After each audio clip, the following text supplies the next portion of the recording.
गांव की उस ठिठुरती सर्द रात में, जहां पड़ोस के घरों से बच्चों के हंसने की आवाजें आ रही थीं, वहीं रामलाल के घर में मौत जैसा सन्नाटा पसरा था।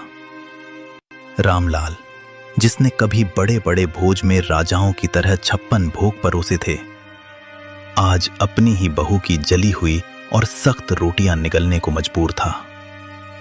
किस्मत का खेल देखिए, जिस हाथ ने सबको खिलाया, आज वही हाथ कांप रहे थे। थाली को पैर से जमीन पर घसीटते हुए, लो निगल लो इसे, सारा दिन खटिया तोड़ते हो, कम से कम ये जली रोटियां तो खा ही सकते हो। और सुन लो बुढ़े, कल सुबह सूरज निकलने से पहले आंगन चकाचक साफ मिलना चाहिए। मुफ्त की रोटियां तोड़ना बंद करो। तुम्हारी इस खांसी और मनहूसियत ने घर का सुकून छीन लिया है। बेटी, गला सूख रहा है। अगर थोड़ा सा गुड़ का टुकड़ा मिल जाता तो ये सूखी रोटी अंदर उतर जाती। गुड़ चाहिए इन्हें? अरे अपनी औकात देखिए। जब से मां गई है, तुम हमारे सिर पर बोझ बन गए हो। सच तो यह है कि तुम्हें भी मां के साथ ही चले जाना चाहिए था। अब यहां हमारे टुकड़ों पर पल रहे हो, और नखरे ऐसे जैसे अभी भी किसी रियासत के रसोइये हो। बेटा, जिस दिन तू पैदा हुआ था, उस दिन मैंने पूरे गांव को घी के लड्डू खिलाए थे। तुझे अपनी हथेलियों पर छांव देकर बड़ा किया।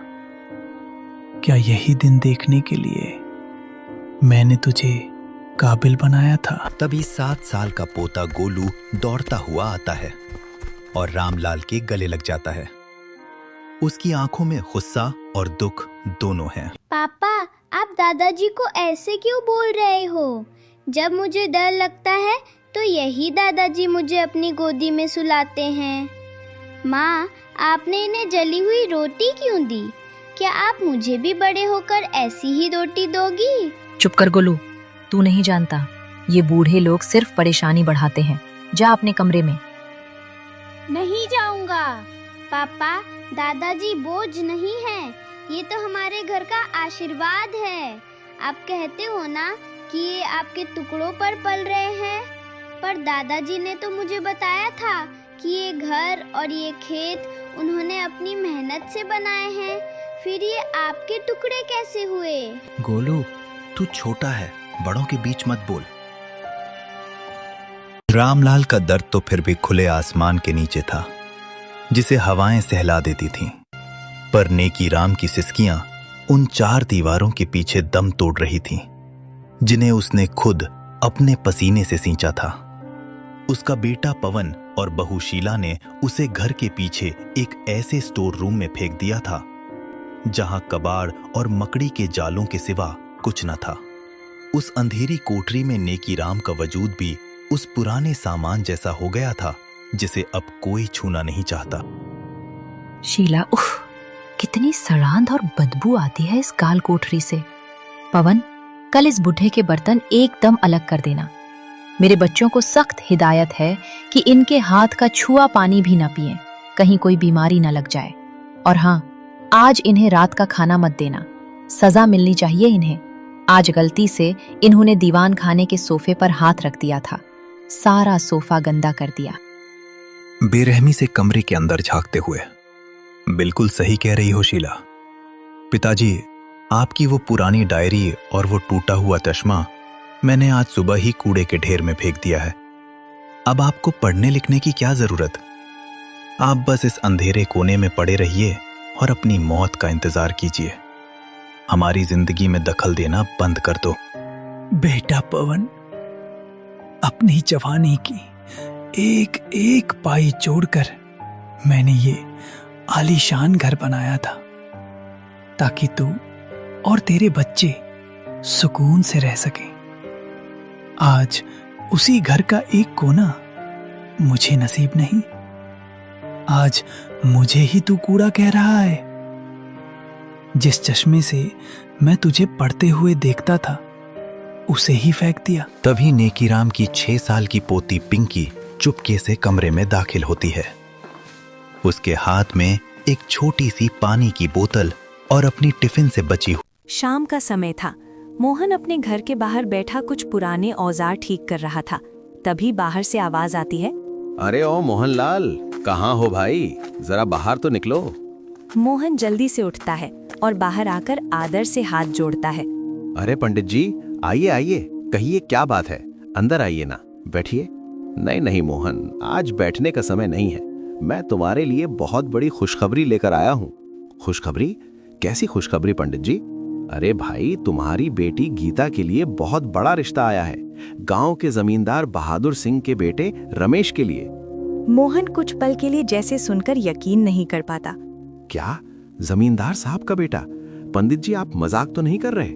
अरे नहीं भाई, बिल्कुल सच कह रहा हूँ। लड़का पढ़ा लिखा है, अभी शहर से लौटा है, और सबसे बड़ी बात, उसे लड़की के संस्कार चाहिए, दौलत नहीं।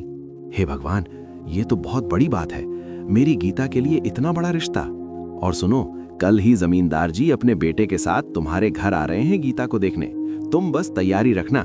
जी जी पंडित जी, जैसा आप कहें, हम पूरी तैयारी करेंगे। ठीक है, मैं चलता हूँ अब। और हाँ, चिंता मत करना, सब अच्छा ही होगा। इतना कहकर पंडित जी सारी बातें समझाकर वहां से चले जाते हैं। मोहन कुछ पल वहीं खड़ा रह जाता है। उसके चेहरे पर खुशी और हैरानी दोनों साफ झलक रही होती हैं। फिर वो जल्दी से अंदर जाता है और आवाज लगाता है, अरे सरला, कहाँ हो? जरा बाहर आओ, तुमसे जरूरी बात करनी है। अंदर से सरला जल्दी जल्दी बाहर आती है। क्या हुआ जी, इतनी घबराहट में क्यों बुला रहे हो? अरे सुनोगी तो तुम भी हैरान रह जाओगी। अभी पंडित जी आए थे। पंडित जी क्या कह रहे थे? हमारी गीता के लिए रिश्ता लेकर आए हैं, वो भी जमींदार बहादुर सिंह के बेटे रमेश का। क्या सच में? ये तो बहुत बड़ी बात है। हाँ, और कल ही वो लोग गीता को देखने हमारे घर आ रहे हैं। हे भगवान, इतनी बड़ी खुशी, लेकिन हमें सब तैयारी भी करनी होगी। घर साफ करना है, गीता को भी तैयार करना होगा। हाँ, सब ठीक हो जाएगा, बस भगवान पर भरोसा है, हमारी बेटी की किस्मत खुल जाए। दोनों के चेहरे पर खुशी और उम्मीद साफ दिखाई देती है और घर में एक नई हलचल शुरू होने का संकेत मिल जाता है। मोहन और सरला की बातें अभी खत्म ही हुई थी कि दरवाजे के पास खड़ी नीलम चुपचाप ये सब सुन रही थी। उसके चेहरे का रंग बदल चुका था, आंखों में जलन और मन में गुस्सा भर गया था। वाह, तो ये बात है, दीदी के लिए जमींदार के घर से रिश्ता आया है और सब कितने खुश हो रहे हैं। हमेशा से यही होता आया है, जो भी अच्छा होता है सब गीता को ही मिल जाता है, और मैं तो बस देखने के लिए हूँ इस घर में। इतनी भी क्या खास है गीता में? बस थोड़ी सी सीधी साधी बनती है और सबको लगने लगता है कि वही सबसे अच्छी है। जमींदार के घर की बहू गीता? नहीं, ये मैं कभी नहीं होने दूंगी। रात की उस भयानक बारिश ने रामलाल और नेकीराम के घर ही नहीं छीने थे, बल्कि उनके मन से बुढ़ापे का वो डर भी निकाल दिया था जो उन्हें कमजोर बनाता था। जब अपनों ने दुत्कार दिया तो इन दो दोस्तों ने उस रास्ते को चुना जहां कोई लालच नहीं था, कुदरत का रास्ता। उन्होंने तय किया कि वे गांव की गलियों में रहकर तमाशा नहीं बनेंगे, बल्कि जंगल की खामोशी में अपना वजूद तलाशेंगे। बारिश के बाद की गीली मिट्टी, चारों तरफ अंधेरा और झींगुरों की आवाज। रामलाल और नेकीराम एक बड़े पत्थर के नीचे बैठे हैं। रामलाल भाई, यहाँ तो हाथ को हाथ नहीं सूझ रहा। कहीं कोई तेंदुआ या भालू आ गया तो हम निहत्ते बूढ़े उसका क्या बिगाड़ लेंगे। चलो गांव वापस चलते हैं, किसी की ओसरी में पड़े रहेंगे, कम से कम जंगली जानवरों का डर तो नहीं होगा। नेकीराम, उन 2 पैरों वाले जानवरों से तो ये 4 पैरों वाले जानवर लाख गुना बेहतर हैं। वो कम से कम धोखे से अंगूठा तो नहीं लगवाते।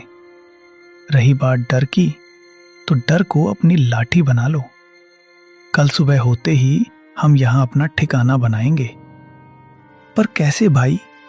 न कुदाल है, न कुल्लड़ी, न सर पर छत है। यहाँ तो घास भी कंटीली है। मेरे पास ये छोटा सा चाकू है जो मैं हमेशा सुतली काटने के लिए रखता था, और तुम्हारे पास वो हुनर है जिससे तुमने सालों मिट्टी को मथा है। हम हारेंगे नहीं दोस्त। अगले दिन सूरज निकलते ही दोनों काम पर लग जाते हैं। रामलाल सूखी लकड़ियों को इकट्ठा करता है और नेकीराम पत्थर चुनता है। नेकीराम, देखो, वो 4 मजबूत पेड़ एक चौकोर घेरे में हैं। हम इन्हीं को खंबा बनाएंगे। मैं ऊपर बांस और झाड़ियां बांध दूंगा और तुम नीचे से मिट्टी और पत्थर की दीवार उठाना। नेकीराम, भाई, ये मिट्टी बहुत सख्त है, पर पानी मिलते ही नरम हो गई, बिल्कुल हमारी किस्मत की तरह। देखो, मैंने पत्थरों को ऐसे जमाया है कि हवा भी अंदर नहीं झांक पाएगी। कि रामलाल के हाथों में छाले पड़ गए हैं, पर वो लकड़ियों को आपस में लताओं से बांध रहा है। 3 दिन की कड़ी मेहनत के बाद एक छोटी सी मजबूत झोपड़ी खड़ी हो जाती है। पहले दिन वे केवल जंगली बेर और कंदमूल खाकर गुजारा करते हैं। भाई, सिर्फ फलों से कब तक पेट भरेगा? शरीर में जान नहीं रहेगी तो काम कैसे करेंगे? धैर्य रखो। कल मैं गांव की सरहद तक गया था। वहां जो मंदिर का भंडार है, वहां सफाई हो रही थी। मैंने वहां से गिरे हुए कुछ सूखे बीज, लौकी, कद्दू, मिर्च और थोड़े से अनाज के दाने इकट्ठा किए हैं। लोग उन्हें कूड़ा समझ रहे थे, पर हमारे लिए ये सोना है। अरे वाह, पर यहां जमीन तो पथरीली है, बीज उगेंगे कैसे? रामलाल एक मजबूत लकड़ी को आगे से नुकीला करके हल जैसा बनाता है। दोनों मिलकर जमीन खोदते हैं। नेकीराम बाल्टी की जगह बड़े पत्तों में पानी लाते हुए। चलो नेकीराम, तुम पत्थर हटाओ, मैं इस लकड़ी से जमीन को ढीला करता हूं। हमें यहाँ क्यारियां बनानी होंगी। पास में ही वो झरना बह रहा है, वहां से पानी लाना होगा। भाई, ये देखो, मैंने मिट्टी को गोबर और सूखी पत्तियों के साथ मिला दिया है। अब ये बीज इसमें चैन से सोएंगे और कल लहलहाएंगे। सूरज, बारिश और उनकी मेहनत। धीरे धीरे छोटी छोटी कोपलें निकलने लगती हैं। रामलाल भाई, देखो देखो, हमारी मेहनत रंग लाई। छोटी सी लौकी बेल पर झूल रही है। सब्जियां तैयार हैं। रामलाल ने लकड़ी की एक टोकरी बनाई है और नेकीराम ने जंगल के बड़े पत्तों को सिलकर सुंदर पत्तल और दोने तैयार किए हैं। नेकीराम, आज हम ये ताजी सब्जियां और ये पत्तल लेकर बाजार जाएंगे। हम इन्हें साफ करके पत्तलों में सजाकर बेचेंगे। लोग प्लास्टिक और गंदी सब्जियों से तंग आ चुके हैं, उन्हें ये शुद्धता पसंद आएगी। हाँ भाई, और जो पैसा